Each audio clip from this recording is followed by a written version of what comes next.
So the first thing I did when I got to Venice, Florida, not the first thing, but, after I talked to the cops, I haven't finished telling you that. Okay, I got to go back to that. So I meet this sheriff in town, and he knows who, we're okay. I can drive around town. I can go out to the airport. I can do anything I want. And so I take the occasion to ask him, does Rudy Deckers have any priors? And he looks at me with the saddest expression on his face. I could not believe it. He said, I would like to tell you that. He said, but I can't. And I said, well, why can't you? And he said, because the day after September 11th, the FBI came in and confiscated all our files having anything to do with September 11th and loaded them into 2 Ryder trucks right outside this window here and drove them up to Sarasota Airport, where they were driven onto a C-130 and flown to Washington, D.C. with Jeb Bush aboard. Now, it would have been one thing if the FBI had copied the relevant files, but they didn't. They confiscated them. And I'm here to tell you that after spending 2 years where the FBI's primary investigation was supposed to be, their 4,000-man team, I can tell you that all I saw that the FBI did was confiscate evidence and intimidate witnesses. There are a lot of people in Florida, and if you think about it, other places too, with what's known as inconvenient knowledge, eyewitnesses to the terrorist conspiracies, movements, and activities while they were in these United States. And I interviewed a lot of what historians call primary sources, eyewitnesses. And the thing I'm about to show you a clip from the thing I'm proudest of. I found in the news clips 6 local stories about Mohammed Atta'S' American girlfriend, a girl by the name of Amanda Keller. And before she disappeared, she said only 11 words to reporters down there. I can't really say anything. She said, I'm afraid I'll get in trouble. And I went looking for her because obviously she is someone that could tell you what she saw. And it took me 6 months to find her, which is the thing I'm proudest of. I did find her. By the time I found her, it was a year after September 11th. She got a visit every week for 6 months, as did several other eyewitnesses I'm going to tell you about, from an FBI agent, not the same FBI agent, so it's not like you can blame this on a few bad apples. And the FBI agent was interested in only one thing. You haven't been talking to anybody, have you? So there it was in the newspaper. I mean, in the New York Times' own local newspaper, that Mohammed Atta had an American girlfriend. And you know what? She's a stripper, she was. She was a lingerie model. She had pink hair. All right? And I'm thinking, this is a year afterwards I discovered this. I found her a year later, and I'm going, geez, if it took me a year to find her, it would have taken the National Enquirer 2 days. 10 days, and what about terrorist girlfriend bears all. I saw a side of Muhammad no one else saw, says stripper girlfriend. Right? I mean, why haven't we seen that story? Well, you know what? That story just came out in a Berlin Daily, and I'm proud of this, the day before yesterday. They didn't review my book, but they took stuff right out of it. And this is exactly what I thought the National Enquirer would have printed.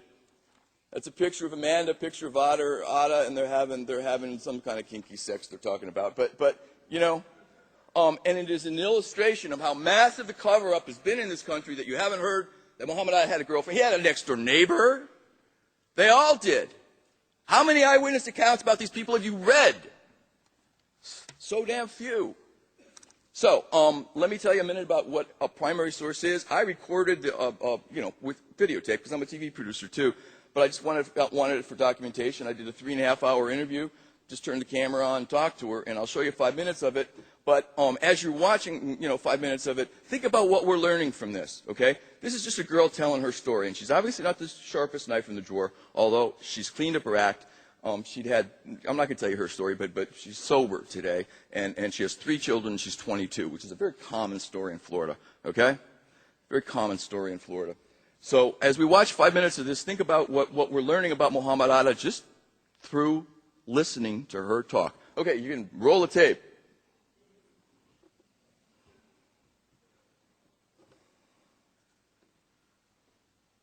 And that was when they introduced me to everybody in the apartment. That was the first time I went over there. And that's when I met Angelina and Olivia, and the big Dutch guy, but I can't remember what his name is for the life of me, but he's huge. He's like 7 feet tall. He's monstrous. I can't remember his name. He was a friend of Olivia's, and he had lived at that apartment with them. And Peter, Stefan, Timothy, and this is when I met Timothy too. And I already met Jurgen. I had seen Timothy, but I was never actually talked to him, you know. And there was some other guy that lived there, and he had dark hair, and he looked kind of like Muhammad, but he was like, he had real long hair. And he said he was from France, and he was real quiet and like moody, you know. You just didn't talk to him. Did not talk to him. And there was always drinking. If it wasn't wine, it was beer or liquor or whatever. There was always some drinking. Always. So once you met everyone there, okay, they started doing drugs in front of you? Yeah, I guess because they considered themselves to be comfortable around me. I don't know. They pulled out Coke and...